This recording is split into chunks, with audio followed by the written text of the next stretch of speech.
Welcome back to the Zero Camber podcast. I'm Mike, that's Brendan, and I have something I need to talk to you about. All right. Well, what do you got for me this week? Okay. So, as you know, and our viewers that probably don't exist don't, is I'm looking at buying cars, right? Oh, I'm Um, aware. We've been talking about this pretty extensively this week. yeah. And I'm sure you're getting more than annoyed, but I Oh no, had if there's one to. thing I love doing, it's buying stuff. So Oh, I'm yeah. No, I love all buying in. stuff too. Yeah, buying stuff is great. A plus, Yeah. S tier. Um, but like for people that don't know, right, I've got a 96 LS 400 that I've had for 3 years. I have always wanted to turn it into something. But really just with this time in my life, I don't have time to do what really needs to be done, which is a manual swap and an LSD. Yeah, So I'm looking at selling it. I should be able to get about $4,500 for it with the extra set of wheels. And so I've been looking at stuff in that like $4,500 to like $6,000 range. And the two probably biggest things that I've been looking at are SN95 Mustangs and E36s, both of which are rife with a minefield of something I'm sure we've all dealt with, modifications. absolutely. I would say seeing either of those vehicles unmodified is probably more rare than seeing them modified. And finding them unmodified and manual is just almost non-existent. So Yes. what I did was I pulled some of I would consider the worst red flags that I've seen or what I would look for in a car that I'm buying, aftermarket or used.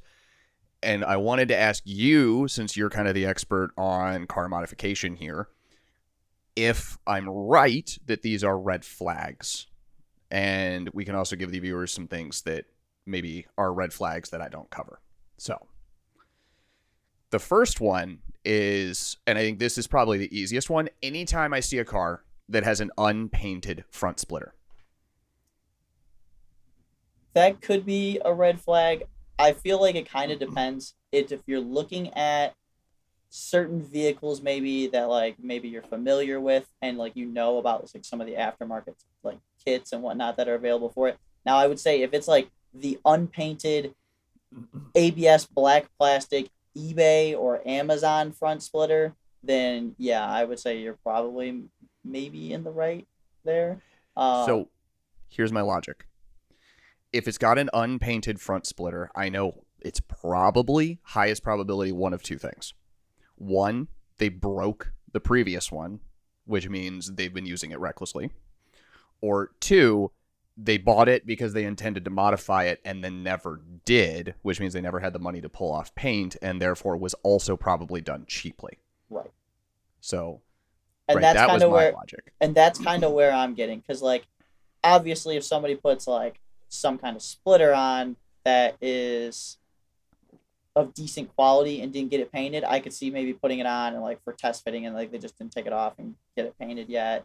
But if they threw like the eBay ABS plastic stuff on there and it's unpainted and it's definitely seen wear, then it's like, all right, it's probably been on there for a while. They probably didn't have intention of painting it, and they probably threw it on there just because it's like something cheap to do. Yeah, that's exactly. Okay, so I am right about that.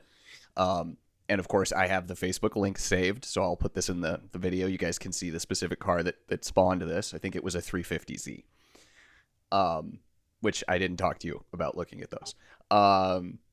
The next one, I think this is pretty well known, but max speeding rods anything. Yeah, I mean, I And would definitely say, especially if we're talking like suspension, if you're anybody willing to suffer through that level of quality suspension is probably not selling a car I'm interested in buying, to be honest. yeah, and so for other people, right? I know max speeding rods is bad, but I don't have personal experience with them. So, like, do you have additional like knowledge, or is it just So I've personally never owned anything on any max speeding rods. I've had a vehicle or two that did come on Raceland coilovers, and unfortunately, and yes? before that, I did actually. I think my first Miata, one of the Miatas I owned, I did put it on some Racelands, and They were like Raceland's top tier coilover. So they cost like $600. Yeah, exactly. Yeah. But so I did run those, and they work if you're like just trying to lower the car and you don't care about ride quality. Um, but I would really urge anybody that is seriously interested in lowering their car, especially if this is any kind of daily driver, not to do that. No. And max speeding rods, honestly, like it's in the same vein. Any of those like eBay brands, I think like, or any of like those really cheap brands, like guys, there's a reason why those coilovers are that cheap. There's a Yeah. very good reason why I pretty much start at the floor of recommending coilovers at like a Fortunato 500 nearly every time, because in my experience, if you are buying coils that are anything less than that, you're just kind of screwing yourself. So yeah, so my very first Mark II, the project that I never finished, was on Raceland. And so was my Mark III that I bought from South Carolina. Both were on Raceland coilovers, and yeah, they're both just absolute garbage. Yes. It's like it is like getting punched in the spine every time you go over anything. Yeah, I mean the nickname Bounce Lands definitely came for I've not heard that one. Really? You hadn't heard that? No, I haven't heard that one. That's a good one. That is probably the thing I've heard the most about stuff like Racelands are so popular in like the Mark II, Mark III community, right? The Mark II, Mark III golf community. Like it's so because that's such a stance boy group. Well, and broke boy group. And I love them. I love my VW guys, but it is broke boy. Yeah, stuff. Well, and for sure, because I mean, let's be real. If you're modifying a Mark II, it's probably because you don't have the money to modify something like a Mark 7 or, you know, a modern gen car. Because most people probably would have a newer thing if so presented. And if they didn't go that option and they had money, they would probably opt for higher quality parts. You know, KWs or Olin's or, right. You know. So actually, that's getting into the next question I was going to ask. If you could put together, I have my own opinions, but if you could put together a list of like the 3 go-to coilovers to buy for your car to modify, what would you go with? So if you are looking to just like track the car on the weekends and just drive it on the street all the rest of the time, I'd probably just buy some like KWs, call it a day. You really don't have to do much for setup. They use most cases OEM top hats, so they're pretty quiet. They're just a great all-around choice. Really solid. Yeah. Olin's or Fortunatos would definitely be my second and third pick. Olin's, super fantastic. Their what they offer for is a little limited. So some chassis, like, you might have a hard time actually finding, or sometimes they're like, you can get Olin's for certain vehicles, but they're kind of only offered through certain suppliers. Olin's, extremely fantastic, really good quality. Never had a problem with anything on Olin's. They ride fantastic. They're probably not going to let you get as low as some other things. So if you wanted that, you might have to kind of sacrifice. And that's a good thing. Yes, I'm going to get into that. Yes, I'm going to get into that.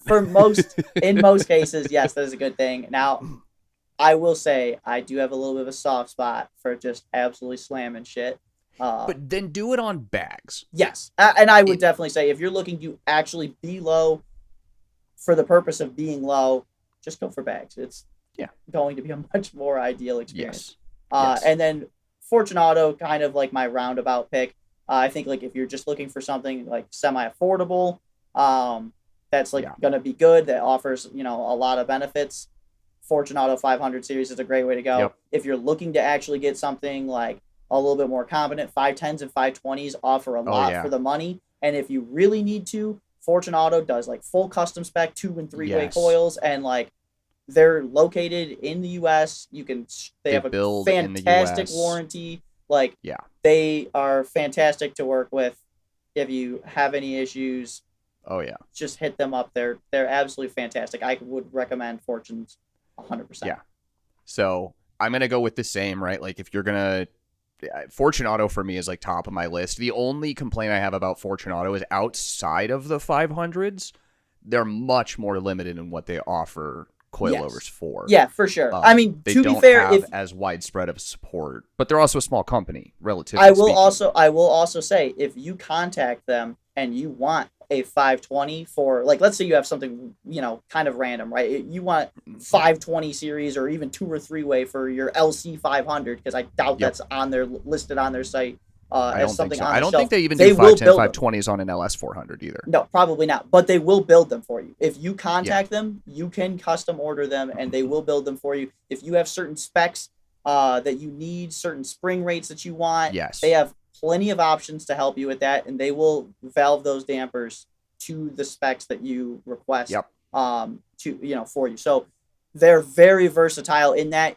you have to do a little bit of extra legwork in figuring out kind of what you need or want. But they will do that. Yeah. And that's the thing, right? Fortunato for me is a company you go to if you do kind of know what you want. Yes. And that's why I they're think my top KW or recommendation. Olin's is a better just bolt on. Like, if you just want to buy and forget, probably buy KW's, probably buy Olin's, or buy a set of Fortune 500s and, ask them what their specs are, what their recommended specs would be. I'm sure they'll get you probably pretty close. If you really kind of want to take that next step into, dialing in the suspension, definitely Fortune's probably the way to go. Yeah. So for me, it's like top tier is Fortune, and that's going to be your, top tier is Fortune. That's going to be for if you know what you want, you're going to go for it, right? Not like maybe a good first set of coilovers, you're going 500s, and they'll continue building with you, but it's still like, this is a car you're going to keep. This is a car you're going to build. Next, Olin's. This is where I probably I'm a little different from you, though, is if you want to go on a budget and if you're willing to put in the work, I still recommend Tane. Because I know a lot of their kits, you got to use the OEM top hats and stuff like that, so there's some extra work there, but the kits are really budget if you're willing. Like, I love those options where if you're going to put in the work, then you can actually get something for much less, and that's way less common these days than it used to be. Yes, and I will say Tane actually does make great stuff. I've run plenty of Tane stuff before, and something really interesting that I heard about Tane, now I'm not 1,000% sure if this is true, but from what I've heard about Tane is actually they do pretty much independent suspension testing. So like if they're testing a set of coils, like for the Japanese market, they're tested with Japanese roads and everything in mind. And so like their specs for parts over there versus here are actually different. So if you're, like they understand that American roads are trash in comparison. Oh yeah. And so like they do some, precautionary, but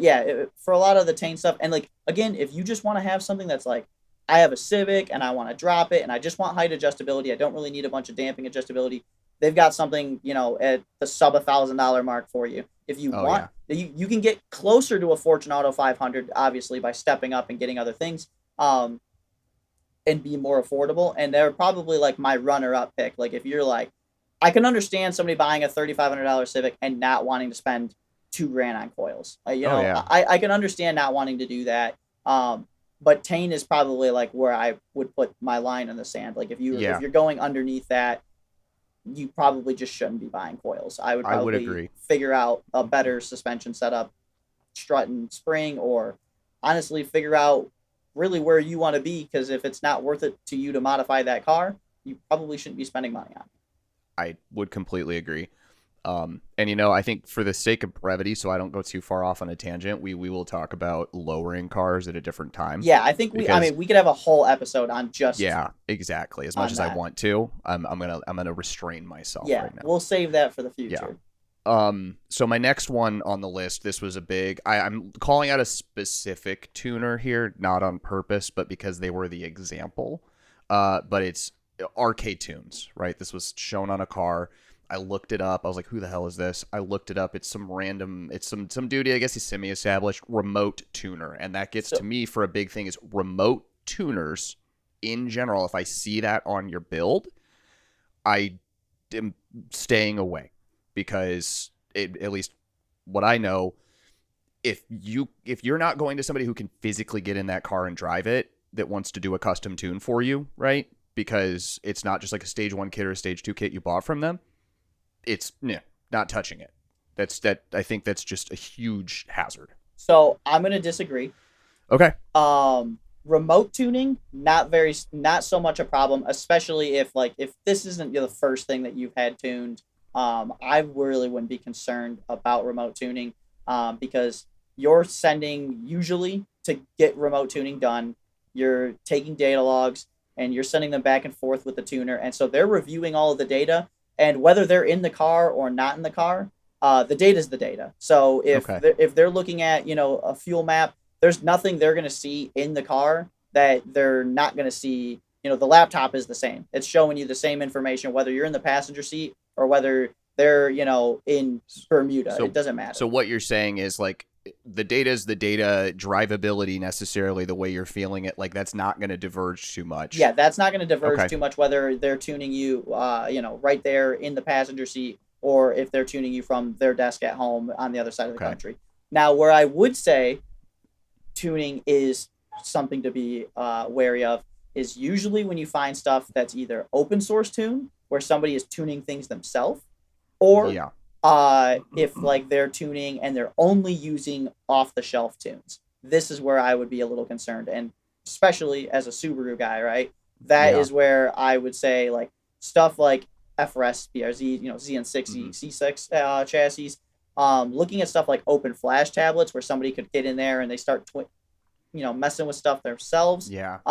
That's definitely a little bit of a red flag, because I would agree with that. you kind of don't know. Like that dude, like I've messed with a lot of stuff, and I've come across a lot of other people I would say are probably in the same tier as me. And If you tuned my car, I wouldn't be scared.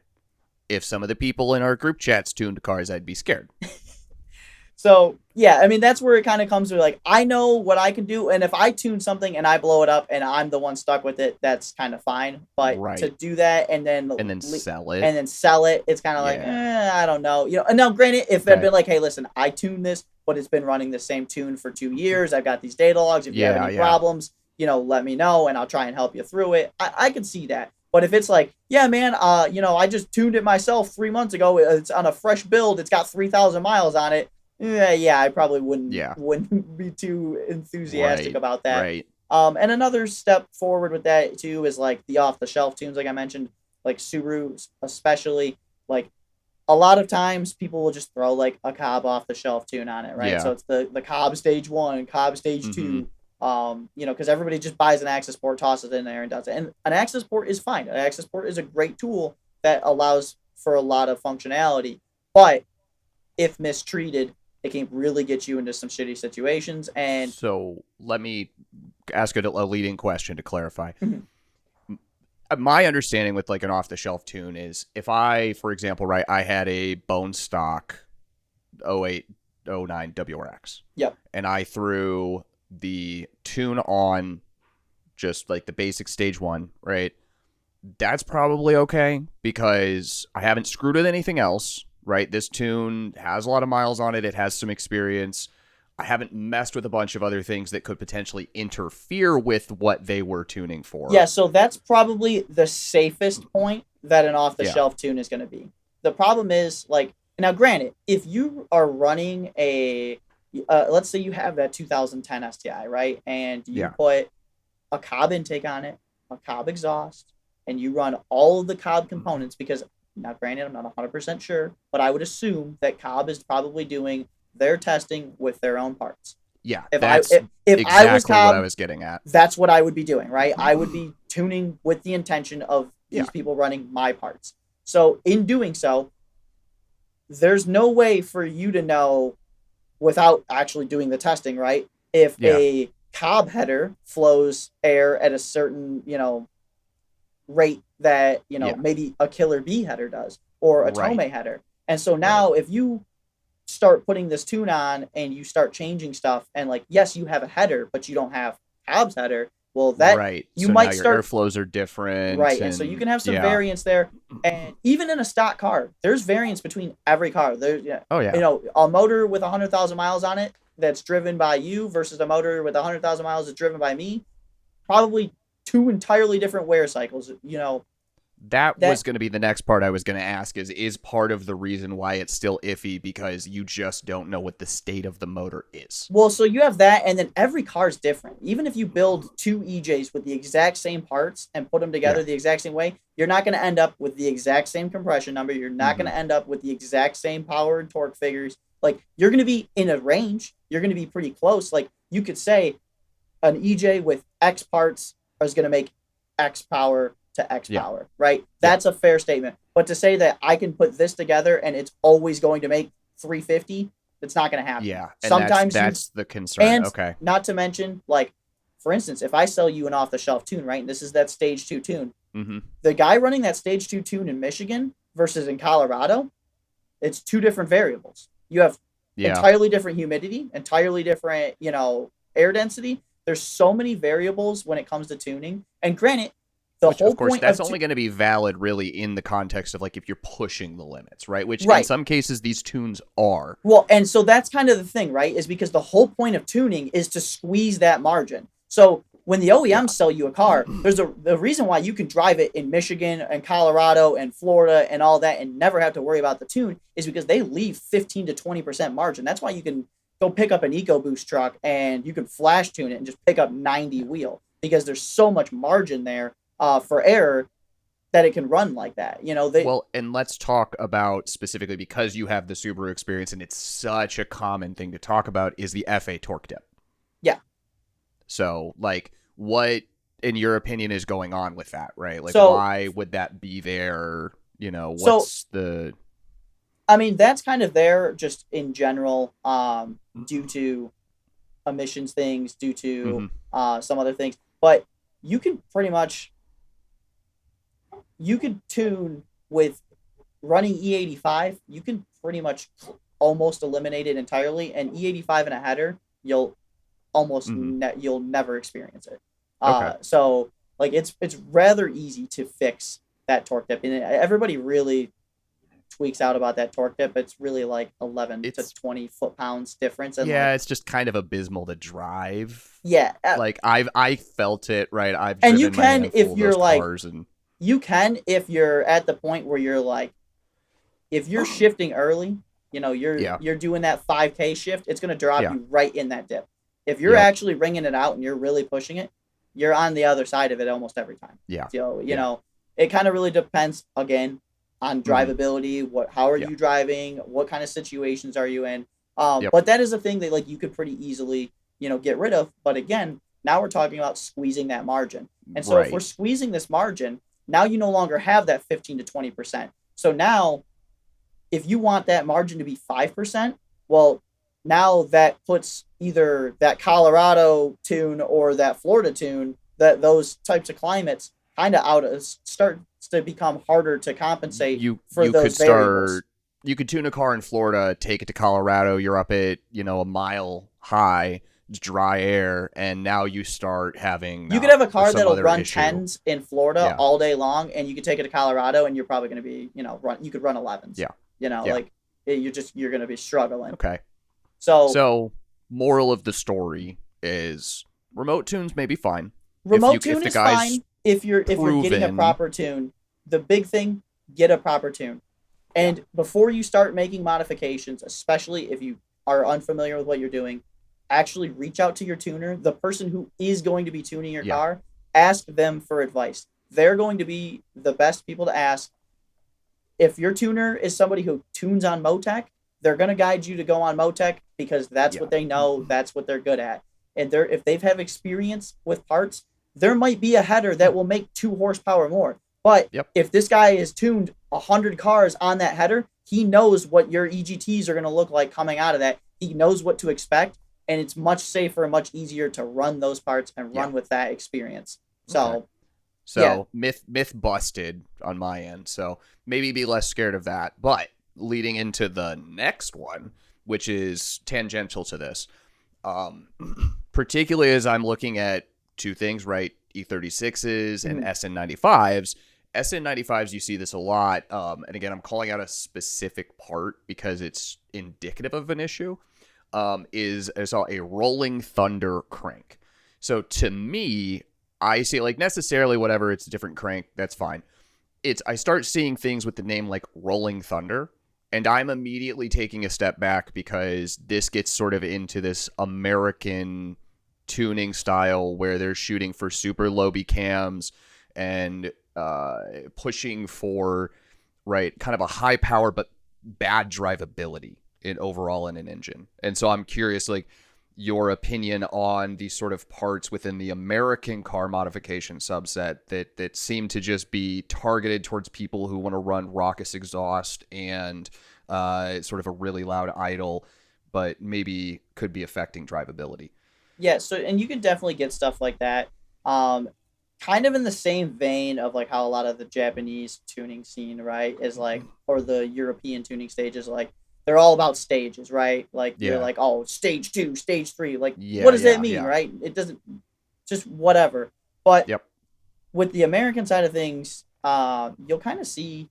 I know like there's cams available that are like called like the Big Thumper and stuff like that, Yeah, and like yeah. they kind of just come up with these corny nicknames for stuff. It's kind of really no different than being like, oh, this is a stage 4 cam, or something along those Yeah. lines. The big thing is, if you're looking at stuff like that, cams, cranks, whatever, just look at what you're doing with the motor and really learn about what the effects of what you're doing. For instance, like if I'm going to use cams here as an example. Yeah. If you run a cam with high lift, high duration, you're obviously going to start to get that more lopey idle, because Yeah. now you're extending that more so, and you're going to end up with a more pronounced sound, Yep. obviously.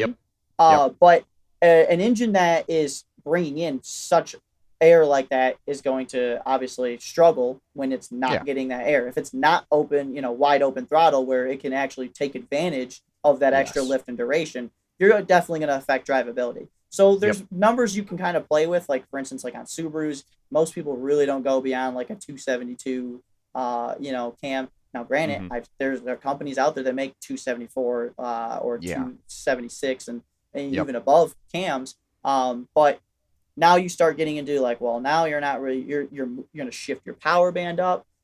So there's kind of a lot of factors to take into Yeah. account there, of course. But the big thing is like if drivability is a concern, and that's where I would usually ask, if you're buying a vehicle in this case, right?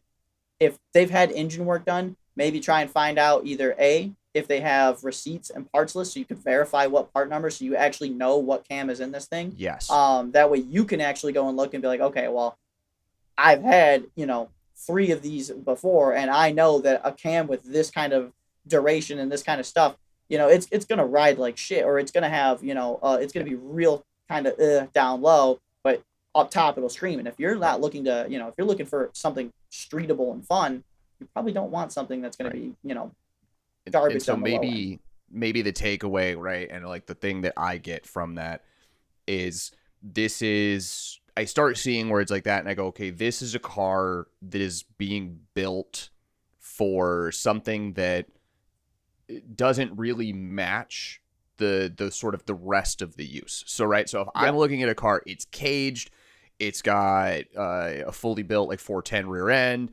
right? It's running like a really like built transmission, and then I start seeing stuff like that. It's like, okay, hey, this is a car that was built for drag, right?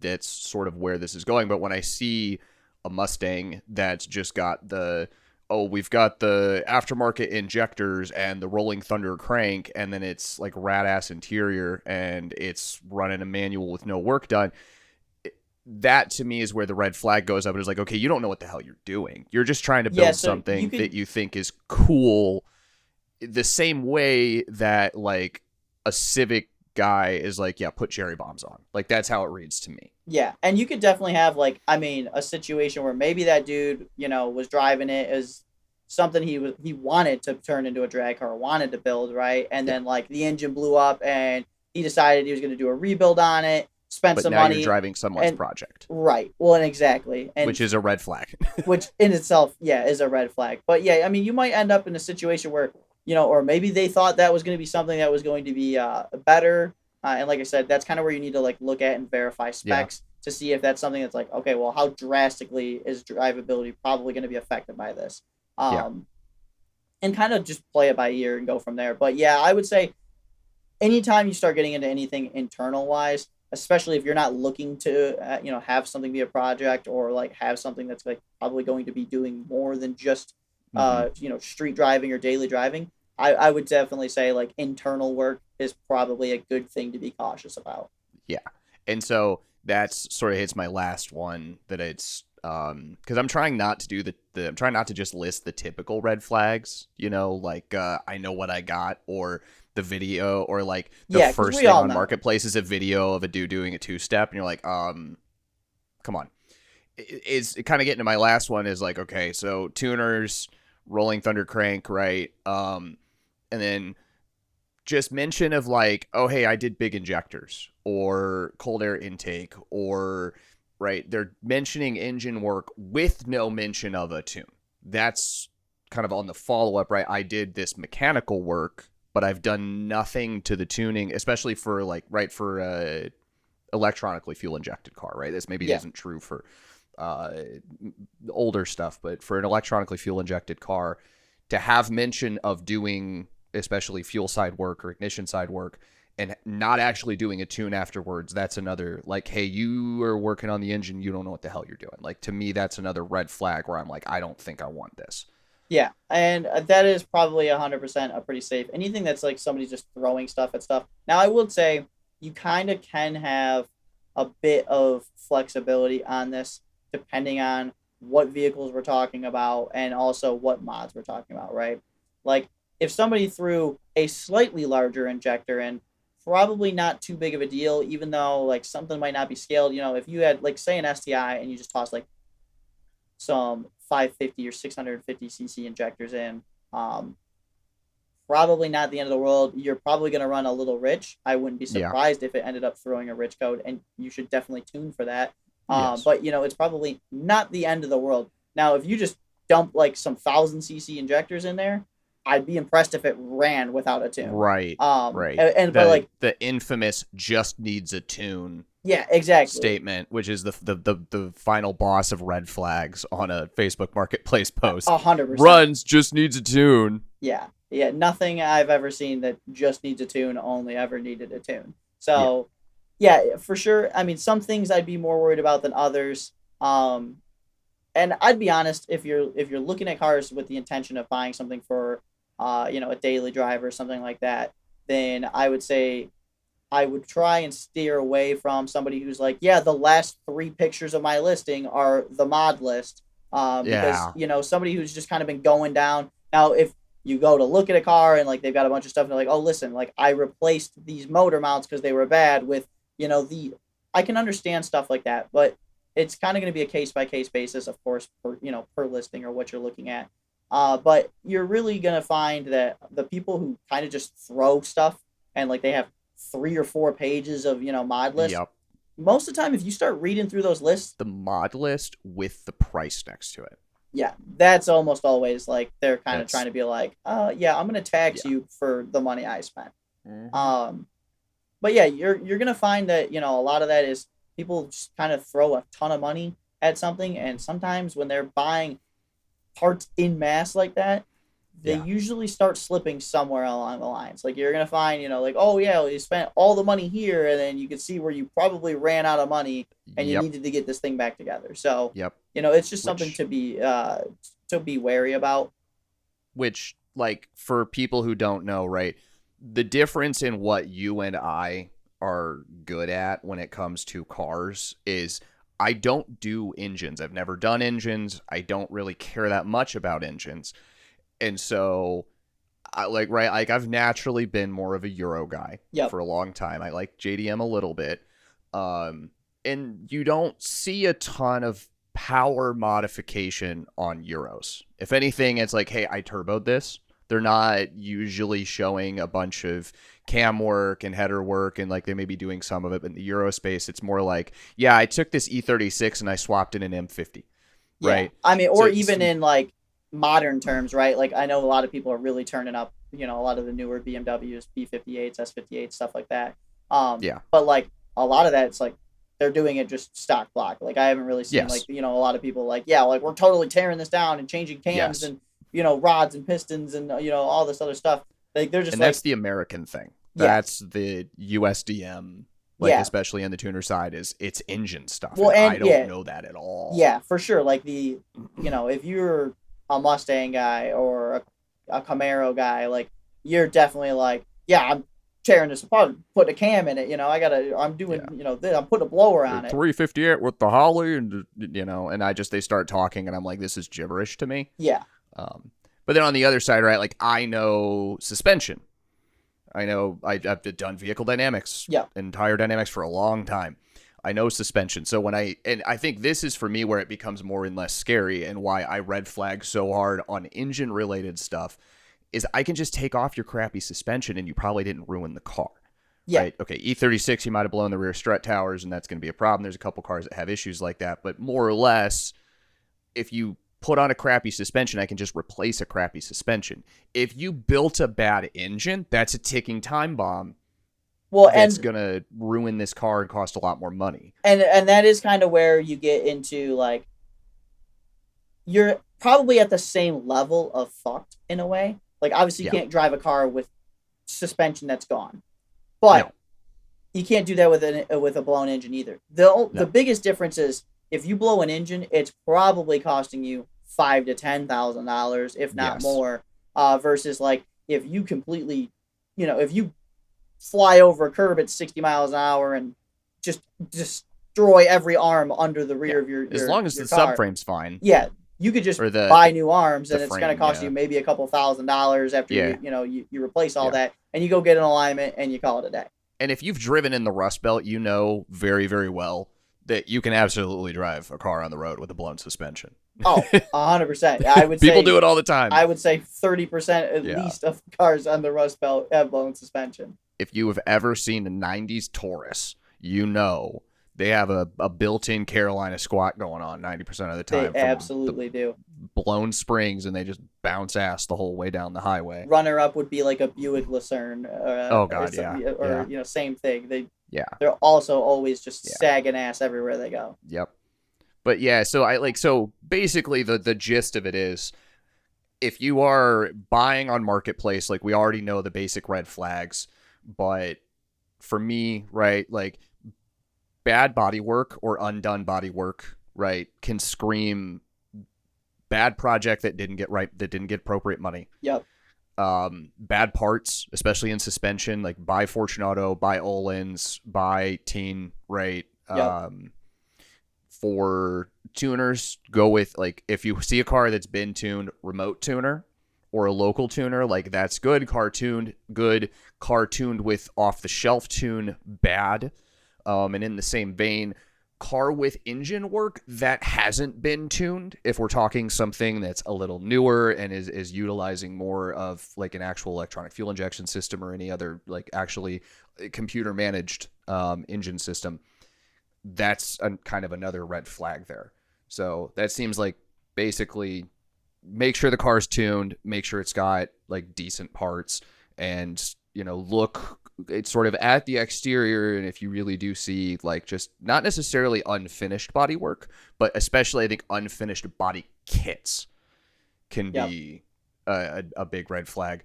We're kind of coming up on the time for this segment, but is there any other, like, let's say 1 or 2 hit points you would give for people on like, dude, these are red flags when you check out a Marketplace listing that you should run the hell away from? Yeah, I mean, I don't know if I have necessarily any other just like concrete red flags, but I do want to say that, there's two sides to the coin here in looking at modified stuff. And the first being like, one, buying a modified car can be a really good deal. Everybody knows deal. parts are expensive. Things are expensive. If you're looking to say like build a drag car or something, I can't tell you how many times I see a roller listed, like it'll be a Fox body that's already got a full cage. It's already got a 4-link, 6 of those, and like the whole chassis is already set up, and it just needs a drivetrain. And you could get into something like that for like 10 grand, and I can promise you, you'll never put that together for 10 grand. Yeah, it just isn't going to be done. So like there are deals there, but you need to know what you're looking at, and you need to know what you're getting into, because on the flip side of that, right? Like you can get a very good deal with rare parts, and the labor's already done. You don't have to do it. You don't have to pay to put a cage in it. It's already there. On the same side, though, you could really end up buying something that's like somebody just got back together for the last time, and they're just like, I'm Yep. done. I can't do this anymore. It's A going to be somebody nightmare. else's problem, and I'm going Yeah. to ship it off. And as a Subaru guy, Engine I can't tell you how many times engine I've seen that. rebuilt less than like when you see the listing and it was like engine rebuilt in the last 5,000 miles. Why are you selling it? Yeah. You put all that work into it. Why are you selling it now? Exactly. Anybody who's and the only valid reason to that is burnout, really. Yeah, If which you, I can understand. if you had an engine that a block was tied up or a head was tied up at a machine shop for months, and you done nothing but spend money, and you got it all together, and now the Yeah. car's finally right, and you're like, you know what, I'm kind of just over this because It this kind of car, ruins it for you. yeah, 100% it does. Yeah. I will definitely say I've been a victim of myself doing that, plenty of times. So Yeah. it's not like it doesn't happen, and I've seen it happen to plenty of others. Especially in the rapid pace of the current landscape of the car scene. But Yeah. we're kind of at a point where you can have good deals. Yeah. But you really just got to be wary. You gotta Do be your willing to put in homework. some Ask work. questions. If you're looking to buy and somebody's unwilling to answer your questions, I think the biggest red flag is that right there. Yeah. If you're not able to actually have a conversation with the current owner and they're not willing to divulge everything they know about the car to you, Yes. because car people love talking, especially about their own Oh shit. yeah. So Especially modified car. Yeah. exactly. So if they're unwilling to share with you or they're being kind of hasty, just walk away. You'll probably Yeah. find what you're looking for elsewhere. Yep. Okay. I like that. I think that's a good summary. So the next segment thing we wanted to talk about, or I wanted to talk about, was because I don't get the chance to nerd out about it all that often in public. So True, it's kind of your yeah, my niche is freaking niche. So I was watching like Alex Martinez, right? I love Martini Works. I love him. I love all the stuff he does and his team. And I love one of the things particularly is that occasionally he will put out a video of like all about tires. And there's like 6 cumulative people on social media, me probably being one of them, that knows anything about tires. yeah, that's fair. And so Because I would say most people that are really into tires probably are really not into social media. Yeah, no, absolutely. Like there's almost like no engineers, like truly like automotive engineers. There's only a handful, right, that are actually on social media. And like one of the big ones, Jason Fensky Engineering, explained, like, if I remember correctly, he didn't spend that long in engineering, right? Like he kind of like picked up the social media stuff and it took off for him. Like, Yeah. God bless him, dude. He's had a great career with it. But there's not that many of us, right? I've been in this industry for 10 years, a little more than 10 years, and I've been doing tires for basically the entirety of that. And so he went through and, made this video, and I was watching it, and there was a couple things that I was like, yeah, I really want to highlight this. And then a couple things that like I really wanted to knock on because they're big pet peeves. Mm-hmm. But were there like we talked about this before, like specifically, I think it's a great test case from you, stuff about tires that you would ask, because this is a topic that generally people don't get to ask about. Yeah, and I think there's a lot of listeners. I feel like when it comes to tires, a lot of people kind of just assume a tire is a tire. And I know there's probably no statement that drives you more mad than something like that, because I'm sure you could probably tell me plenty of specifics about 2 tires from the same line that are drastically different. So, yeah, I mean, I definitely have some questions about tires, and I think I got some things that would probably be questions that most people would have, because a lot of people, I think, don't really have good understanding of tires, especially just from the people I've talked to in general. They're black and round, right? Yeah, pretty much. Yeah, which they're not round. They spin all the time. Why do I need to rotate them? God, I've not heard that in a really, really long time. Oh, that one's painful. All right. So before I diatribe, we'll get to your questions first. Yeah. So I think number one, which is probably something most pertinent to me, right? Yeah. Is somebody who's looking usually to set the time, right? They want to be fast on the track. They want to, Yep. be even faster on the street, whatever. That you're looking for something that's going to give you grip. Yep. Now, for the longest time, I was kind of convinced because you kind of hear that is the most integral part to grip, right? Is tread wear, right? Like the lower the number, the stickier it is, and that means you're going to get more grip. Kinda. And as far as I'm aware, that's not exactly 100% true. And so I think I'd like you to elaborate a little Yeah. bit on tread wear so our viewers could probably get a better Mhm. understanding of how that rating actually works. Yeah. So treadwear versus treadwear rating. Start with treadwear itself. Um, treadwear, right? Just its sort of definition is how fast the rubber on the tread wears, right? How fast Yeah. it dissipates, how fast it goes away. Um, absolutely, there is an element of treadwear that is related to sort of the stickiness of the tire. The way I like to describe it is like a pencil eraser, right? Like everybody's had that big pink. Well, I don't know everybody. I'll use freaking Zoomers out there, right? But every one of us that grew up in the golden era, has you probably used an eraser. Yeah.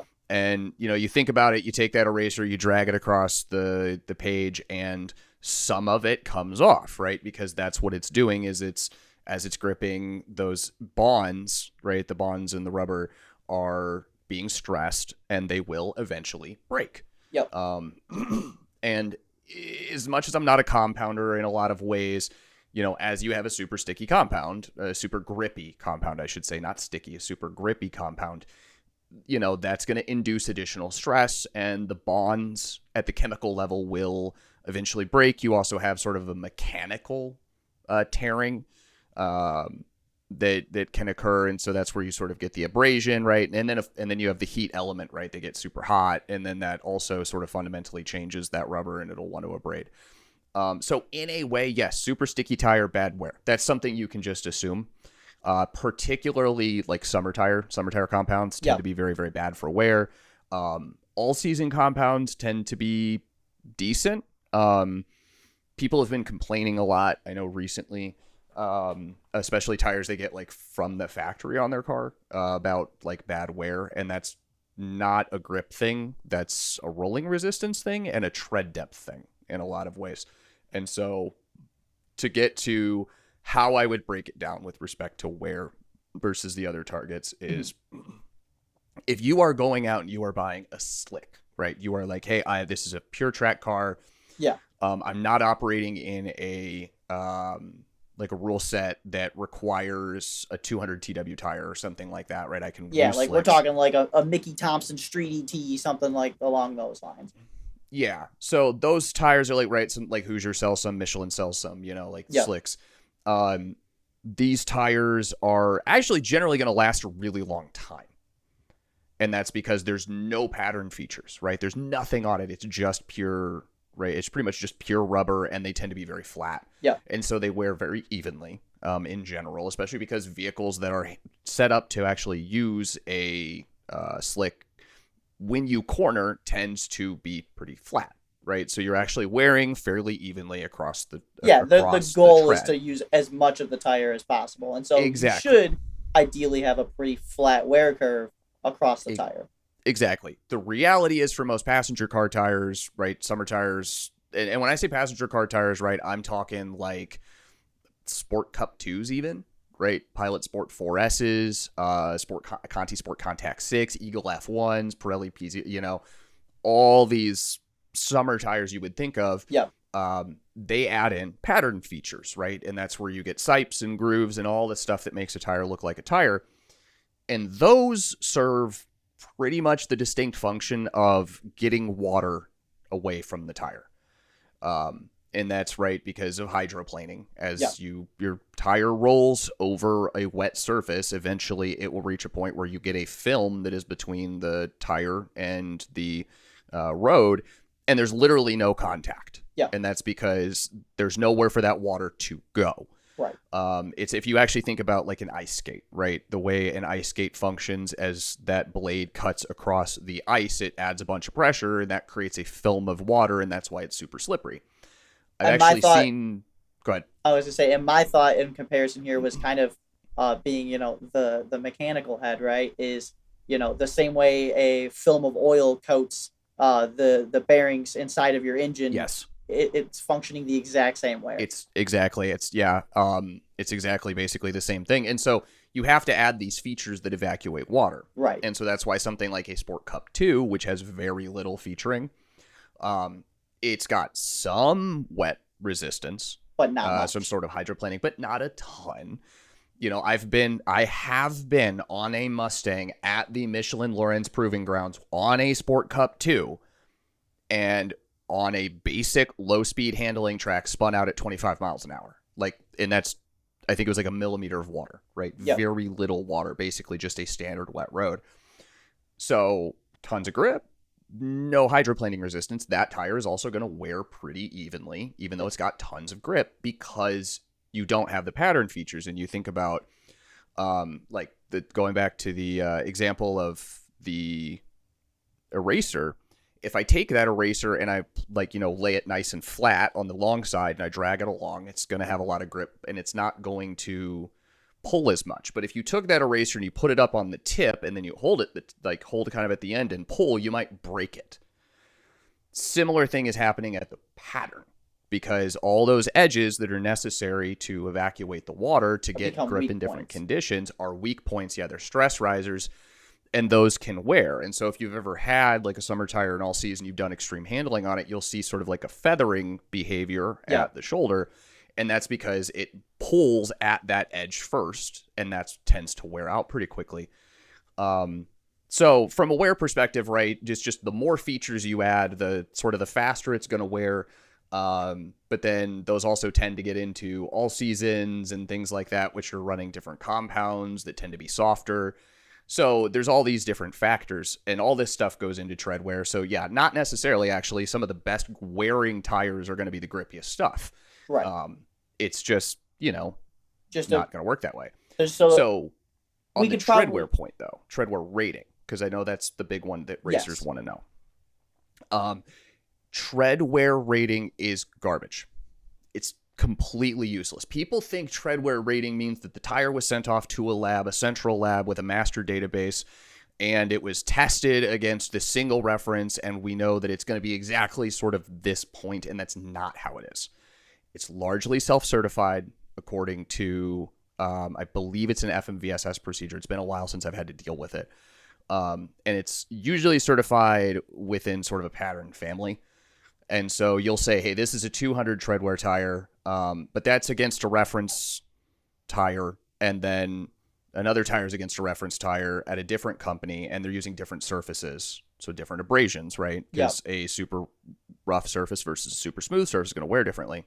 And they aren't necessarily linearly correlated between each other, because a tire might have a really good rough surface wear, but not good smooth surface wear, or vice versa. So effectively, if you take a 200 treadwear Falcon and a 200 treadwear Toyo and a 200 treadwear Hoosier, they're not all going to come out to the same amount of wear. Basically, if you compare like a 200 treadwear Falcon and a 300 treadwear Falcon, that's more comparable in terms of saying, hey, this is going to be better than this other Falcon, but it's useless outside of that. Gotcha. So a good probably rule of thumb for those interested in shopping for tires is probably, if you're shopping within a family, right? Like you said, Falcons. Yeah. If you're trying to compare maybe an RT660 versus an RT615K and like an FK510, that treadwear rating has a little bit more salt, it has a little bit more weight behind it, because you're like, oh, okay, like clearly they're getting a better, wear rating out of this tire versus this other one. Yeah. But you trying to compare that against like the Toyo you mentioned, kind of puts you at a point where it's like, it doesn't exactly stack up 1-to-1 because the data is different. And the way, what I would say, right, if you're somebody who's interested in a performance tire, first of all, if you're interested in a performance tire, you shouldn't be caring about wear anyway, because 100%. That's like trying to be the most fuel efficient dark horse Mustang. And I think, to be fair, the reason why people care about this in the performance setting, right, is because there really isn't a distinct, like, grip rating No. that Yeah. is measured for tires, they kind of just use like like this is a 200 tread wear tire, so like, or even classes. I've seen in certain racing it's certain spec classes or Yeah, whatever. They're different like, spec oh, series, they have you're different limited treadwear to, you can't requirements. run anything greater than a 200 tread wear tire. Yes. Well, but like we've established, right? Not all 200 tread wear tires are the same. So Yeah. that kind of It, leaves a lot of openings up in the classes, and yeah. that's why I think some classes have kind of moved on to like you're gonna run this tire, because if Yep. everybody's on the same tire, then obviously everybody's limited to the same grip. Well, and it gets really it gets really complicated. The biggest piece of advice I would say is if you want to know how grippy a tire is, you need to talk to people and Yes. you need to read reviews. There's only one source I have found of actual data backed good reviews, and that's tyrereviews.com. TYRE reviews.com. Jonathan Benson, he's the only guy who does it right. If so, as an industry insider, right, he tests the most close to the way tire companies do it, and that's on purpose. Okay. The other thing to mention is grip is not a single term, right? It's multifaceted. Right. I could have a tire that's really, really good on smooth asphalt and a different tire that maybe performs better on a grooved concrete. And they'll kind of go back and forth on each other. Well, Another thing to note, sorry, but the last No, thing go on ahead. that is another thing to note is when you're talking about like the performance of two tires at this point with the level of good the tires are, is I remember looking at a review for summer tires and it was like the best tire to the worst tire within the category was like a meter and a half in terms of, so like 3 feet Yeah. to 6, like 3 feet to 5 feet different in stopping from 60 miles per hour. That's a lot, but that's literally the difference between like a Michelin and a Laufen. Not like Michelin to Conti or Michelin to Bridge. Like this is Michelin to like a $500-600 Michelin to like $150 Laufen tire, right? Right. That's Yeah. that's it. So sorry.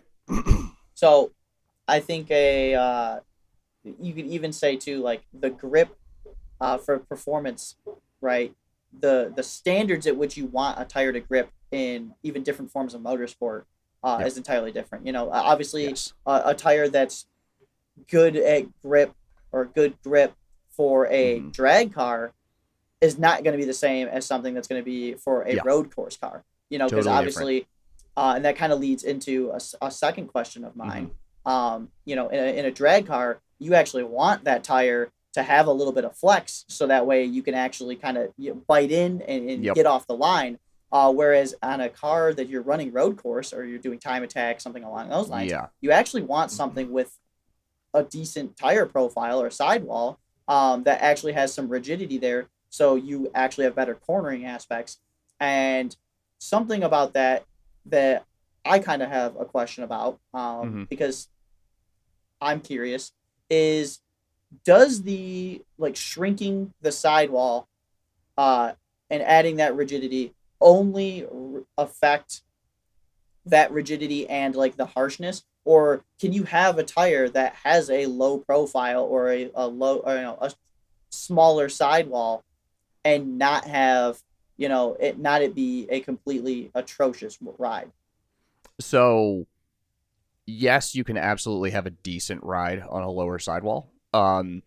If we're going to compare, let's just say like A to B, if I took roughly the same tire, Mhm. right, in terms of construction, which means the body plies are similar, the apex height ratios are Compound. similar, the compounds are all the same, and I'd have to show like an actual tire to kind of get into all that. But basically what I'm saying is if all the stuff that goes inside of it is roughly the same as a ratio, Right.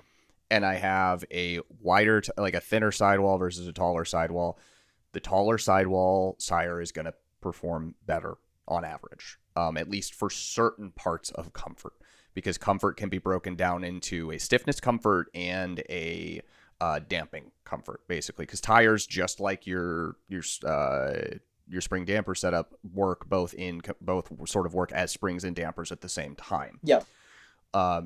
So you could have a tire that's pretty good for compression, right? It flexes, it feels good that way, but it shakes a shitload, right? That's bad. Yeah. And so tires work as springs and dampers at the same time. So yeah, you can make a low profile tire and it can feel pretty good on, right? I mean, I think the best example I would give is, right, I have an Audi Q7 that runs on 21s. I have it on 18s right now, but it runs on 21s normally. Audi Q7 wouldn't be considered a slouch when it comes to a comfort No, car. definitely not. And those are I think 285, 45, 21s, right? They're not big sidewalls. It actually might be 285, 40, right? They're real small sidewalls. In general, though, yeah, you're fighting a losing battle because you have very little material to flex. Right. And so as you shrink that ratio, right, you're kind of at a point where you're going to have to increase that compression in order to, or I guess decrease the compression there.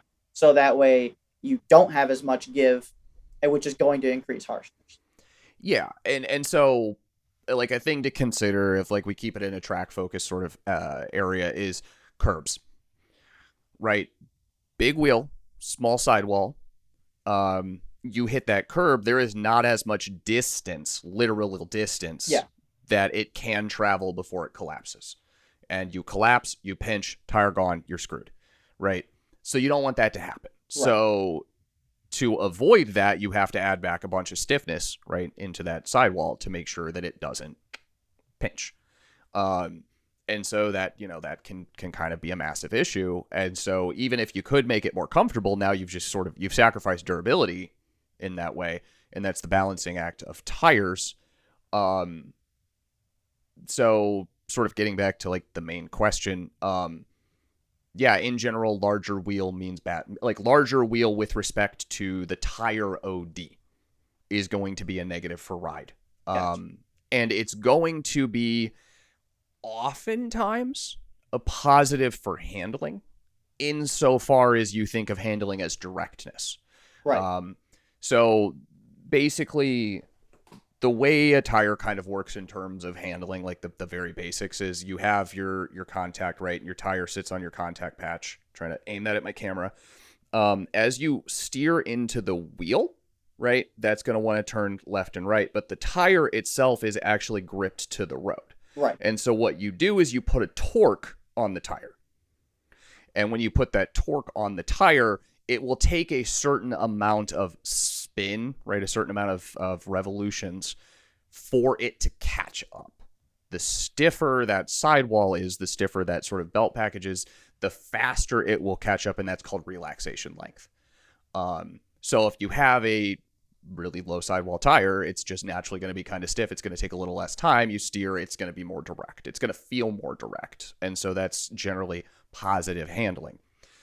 The downside is you have less give in that carcass, meaning that certain inputs, right, bump steer, different things like that, are actually going to cause a sort of an opposite reaction on that contact patch, and you can lose grip faster because the forcing of the vehicle chassis is going to sort of simultaneously put that torque right back into the sidewall, and it's going to put more force faster into the contact patch, and that's going to sort of lose you some grip. So it's a balancing act. So would you say the best way to describe the handling functionality of the sidewall of a tire is probably more related to grip sensitivity? I think the best way to describe the sort of the sidewall of a tire is your steering. It's like your steering shaft. Right. So the shaft that links your steering wheel to your rack. If that is made of like a super soft metal, right, or a super undersized metal, and you go to steer, you're going to feel flex, right? And it's flex. If it's super stiff, it's going to feel really direct. Yep. Simultaneously, if it's really stiff and you hit a bump steer, right, that can smack the wheel and it jerks.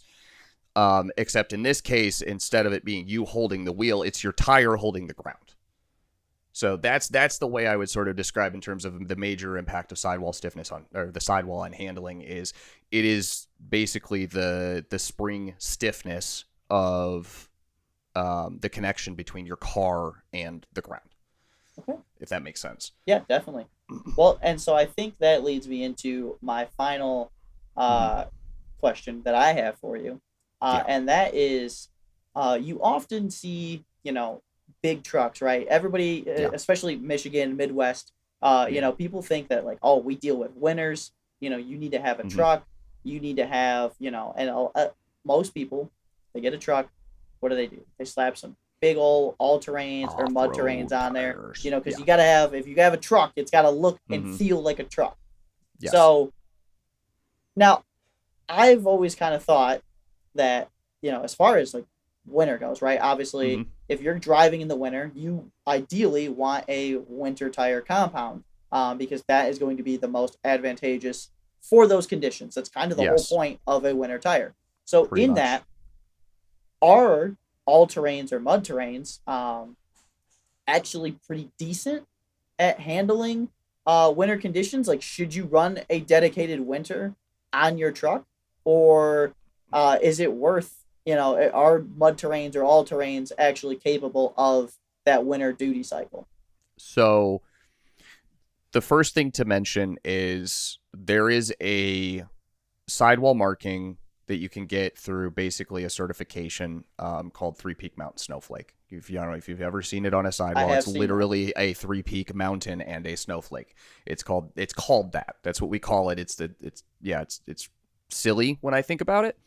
Um, that is a certification that basically says, hey, we tested against this known control tire according to a homogenized test method at an approved facility, Hmm. and we show that we are above a certain level of snow grip. It is not a super high amount, but it is good enough. You do not generally see this on all seasons, right? Okay.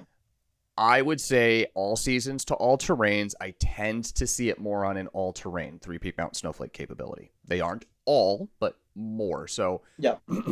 an all terrain, as defined in the tire industry, would be something like a continental terrain contact AT, right? Yep. Or a territory, like a Goodyear territory HT or something like that, right? Like, Wild Peak um, AT3 things. yeah, AT3 is probably in there. AT3W is getting a little too, right, but like a basic, right? Not super aggressive, but a little more. And that's generally because these are all season compounds. They're not particularly winter compounds. And it's more to do with the fact that that tread pattern is going to have a lot of cuts in it. And those cuts are called sipes, right? So you have the circumferential grooves, the ones that go all the way around the tire. And then you Yep. have the lateral grooves, which are the big wide ones that go across the tire. Yep. Sipes are the little cuts that you see, right? They're like little features in the pattern. Those are called sipes. And what those do in snow is they're like shovel scoops. Sorry to digress, but have you watched Archer? I have seen some of it. Okay, I don't know. Every time I say shovel scoops, which I say frequently when I'm discussing tires, all I can think of is like Archer talking to Lana, like you get the big old shovel scoop hands. Like I just hear that in my head every time. Um, anyway, so they basically work like shovel scoops, right? Like that's what it is. Is it bites in, snow gets in it, grips, pulls, right? And that's basically what snow grip is. There's not a lot of actual grip to the snow. Right. It's more about digging the snow. Imagine like if you're walking through like a snow, right? The main way you're going to kind of get traction is by like this step and pull instead of, like running in snow is kind of hard. Yeah, kind of like if you're Um, wading through, some waist deep water, you're kind of yeah. pushing yourself through it. Yep, and snow actually in terms of the general traction, like some of the mechanics, is really not that dissimilar from like you think about like sand, right? You have to Yep. like kind of dig your way through sand. It's not that dissimilar. It's just that snow tends to do a pretty good job at like adhering to itself. Right.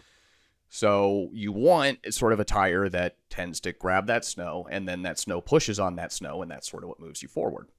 And that's what sipes are for. All terrain tires tend to have more sipes than an all season tire. Cool. Um, That's true for all terrains. Mud terrains and off-road tires, totally different story, and people think of those as all terrains, right? So a KO2, a KM3, a Territory RT, right? A Goodyear Duratrack. These tend to be kind of crap at snow because they're actually just giant open gaps, and those giant open gaps don't do very good jobs of biting. And because they're so big and they're so open, they actually tend to not pack snow very well. They tend to evacuate it. And that's sort of by nature because they're meant for mud, right? Especially like a KM3, which is meant for mud where you actually need to dig. Right. It's if you've ever seen like a paddle boat, right? Those like little, you take them out on the lake and you paddle. Yeah. That's actually how a KM3 basically functions. Is it's like a giant paddle boat tire. So the idea is just mud. grab the mud, grab the dirt, get it, and just throw shove it out. as fast just get as, away. yeah. Just get it out of there. Yeah, exactly. Because it's almost like you're digging and pushing. So really, when I see like a winter tire or a truck like this, right, and the tires are packed in with snow, it's designed to do that. It's designed to pack and hold the snow so that way it can move through it. Okay. Now, one of the downsides, of course, is that snow tends to change the way it grips across temperature.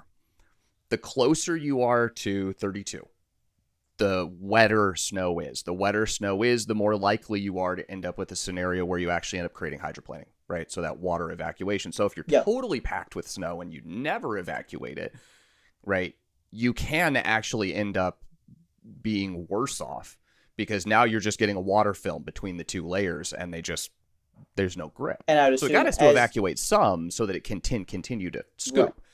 But if you get close to 0, right, like 0F to negative 10F, now snow's super frozen. It's super sticky. You think about like a snowball when it's really, really cold. That's super sticky. That case, actually, snowpack can be pretty good because it can grip to itself and kind of keep moving as long as your tires aren't spinning, in which case they're heating up, they're creating water, back to the same scenario. Yeah. So that's right. It's finding a balance. Most tire manufacturers will sort of judge the effectiveness of a tread pattern for snow based on the amount of siping, right? They all have their own ways of categorizing it, but it's pretty much the siping. And then, of course, the compounds. Now, winter compounds are going to be right specifically for winter tires, and you're not going to get that. And those compounds are so good when it comes to wet with snow grip. So if you're in a snowy region and you have a truck and you have an all-terrain tire on it and it's Three Peak Mountain Snowflake, you might be okay. You're probably not going to be any better off than a dude driving a Jetta that has like a Three Peaks Mountain Snowflake rated tire, like a cross climate, right? If you really are in deep snow, you need a winter tire. You might need studded winter tires. Because, all right, the main thing is you're in a truck. It's heavy. 4-wheel drive helps you go faster. It helps you go straight. It does not help you stop, and it does not help you turn. This is true. So, you might be able to get going faster, but that's just actually going to increase the incident rate at which you're going to screw up because now you're going too fast. Right. So I generally especially rail on this for people with, I would say specifically off-road tires. They're garbage in snow. You need to replace those with winter tires if you're actually going to drive in a region that has snow. I don't care how much you tell me it's fine because you put your 4 low and you're able to get going. Yeah, no shit, man. You have the gearing of like a Wrangler. Yeah, I mean, a WRX on all seasons will move through the snow. Yes. It's just whether or not you can actually get it to stop in the snow. It's kind of where you're going to end up. I made it through all my winters in Michigan for the first 5 years that I was there on all seasons in my Forester. And we're talking 3 feet of snow. Yeah. I was fine because I had an all-wheel drive. Doesn't mean I could stop. Yeah, and I mean, so I am a big proponent of winter tires. As we all should be. Yeah, especially as a Michigan resident my whole life. Mm-hmm. I feel like it's kind of my duty to preach about winter tires. But I can definitely say having had rear-wheel drive, an FRS on winter tires, and had absolutely zero problem getting around outside of ground clearance. It's really, I'm looking forward to that this year with my Mini. Yes, that's honestly the only challenge I've ever really had. But I mean, having rear-wheel drive cars on winter tires in the winter moving through snow. Mhm. I mean, there's times I'm easily overtaking, dudes in F-150s and Oh Silverados yeah, on all absolutely. seasons or all terrains because, Well, yeah, you're it's, light. You can skate over the snow. yeah. Another snow thing, right? It is in general true, because I know this is sort of another thing that people talk about. It is in general true that in snow you do want less whip. And I have heard that as well. Yeah, because it does kind of help you skate on top higher instead of Kind of dinging cut through lower. the snow instead of. Yeah, yeah, it does help with that. And then another sort of point there, and this is just a little story for me, is I got stuck in a blizzard in Michigan in my Mustang with Continental DWS 06s, and that was horrifying. So I'll set it up right. I'm going so first of all, my route home from work, I had to go down a hill. It's probably like 30 degree, right? Sort of 30 degree down and then 30 degree up. Pure snow. Rear wheel drive Mustang. It's traffic. I am barely keeping this thing on the road. I make it past this. Cool. I'm like, I look straight, right? All I have to do is go over this bridge, and then it kind of cuts right. There's a stoplight right after the bridge, at which point the highway crosses, and then I'm home free. Yeah. And I get on the bridge, and I stop at the stoplight, and I just start going down. And every time I move, it kicks, and I go up a little bit. And then I stop and I start sliding sideways. And I'm sliding sideways towards the railing, like towards the railing of the bridge over the highway below. And I'm just like, turn, light, turn, please turn, green. I'm going to die. I'm just slowly inching, trying, because I have to balance between not sliding too far to hit the railing, but also not continuing to go forward so much that I hit the car in front of me. Because every time I hit the gas, I can kind of pull myself back up. So I can say unequivocally, yes, even a winter-ish rated, because, right, the DWS 06 Continental is supposed to be a pretty good winter tire, and it is a pretty good tire all season in terms of winters. Mm-hmm. Sorry, it's not a winter tire. It's an all-season tire that has some winter, and that's what it's called, dry, wet, snow 06. That did not serve me in a blizzard. I was completely screwed.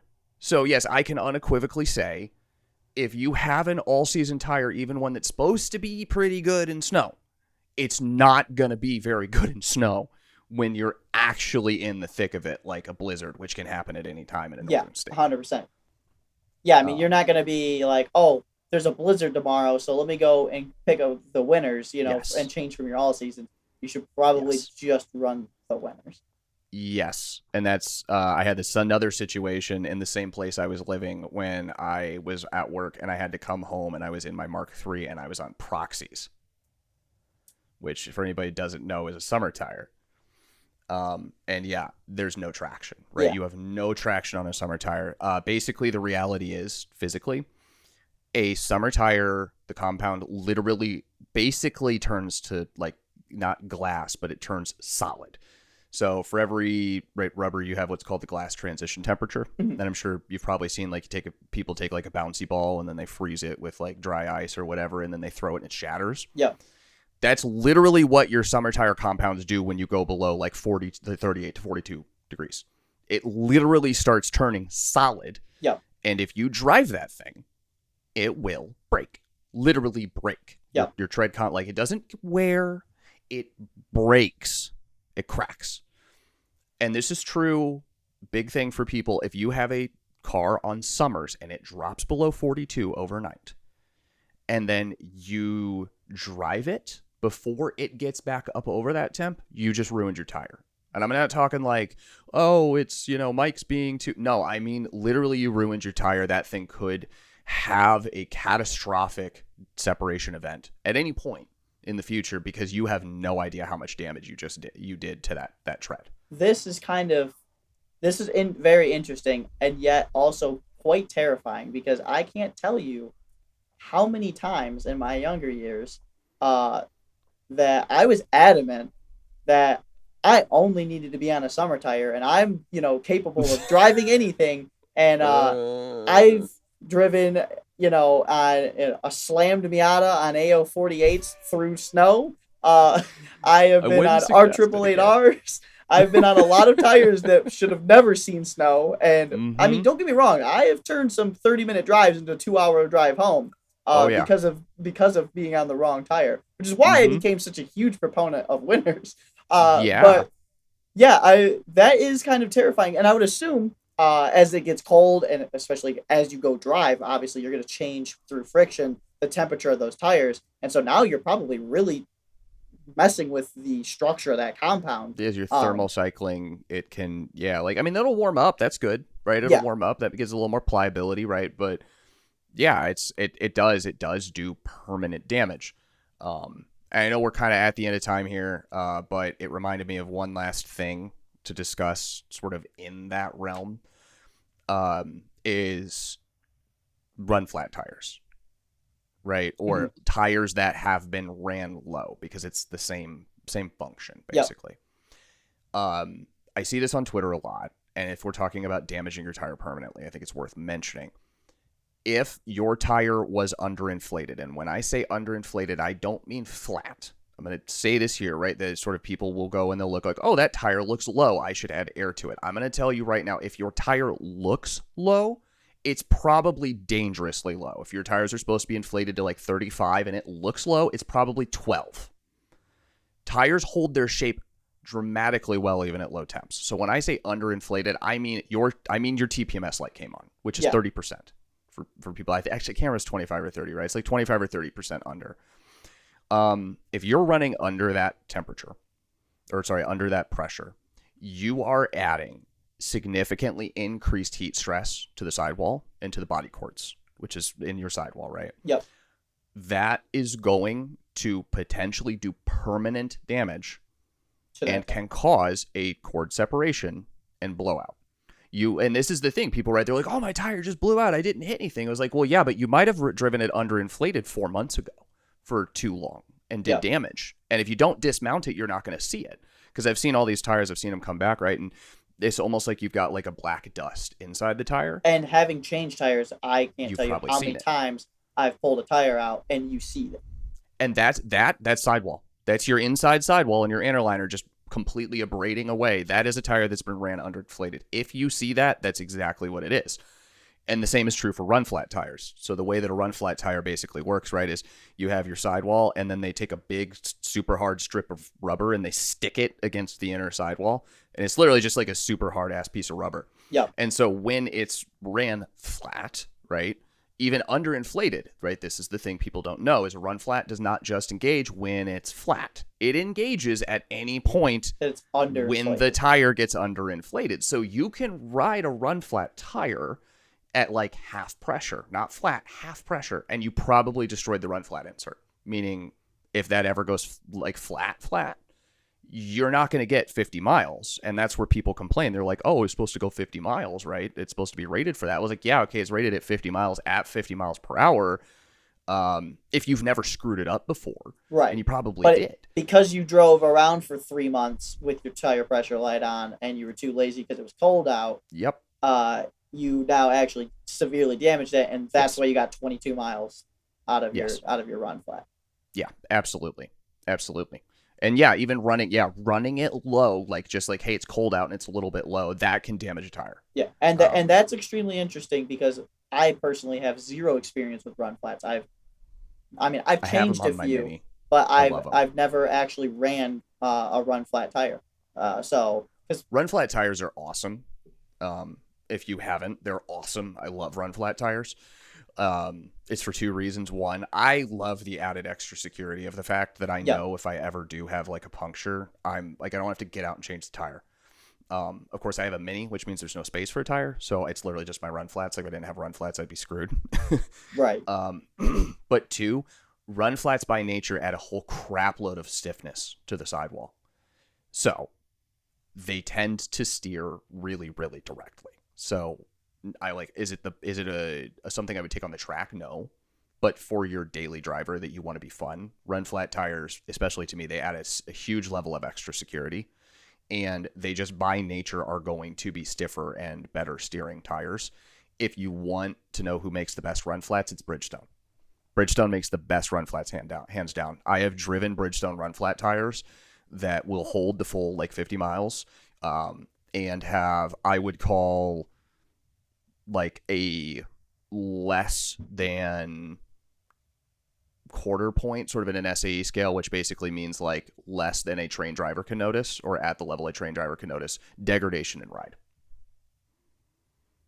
Wow. Okay. So even in its last breath, it's given out 100%, or Yeah. just there, just under. Yeah.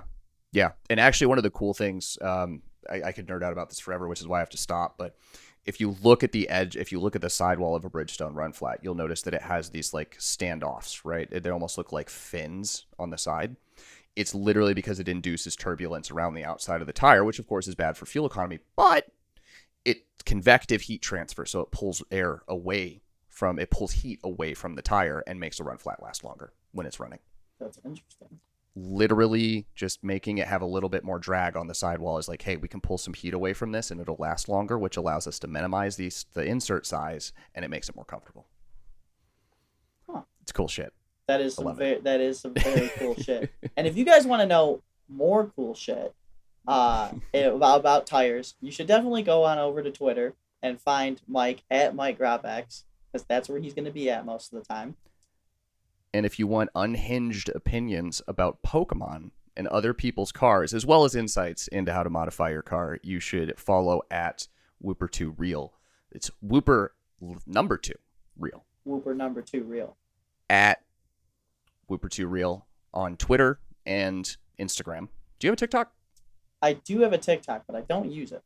Okay. So on Twitter, or potentially on Instagram, as I force him to use it more, and he forces me to use mine. And of course, you can find us at Zero Camber or the Zero Camber on Instagram. Pretty much every platform. Twitter. We will be putting shorts and other content, asking questions, anything you guys might want to see on the show. Yeah, you guys can always direct it there if you don't want to reach out to us personally.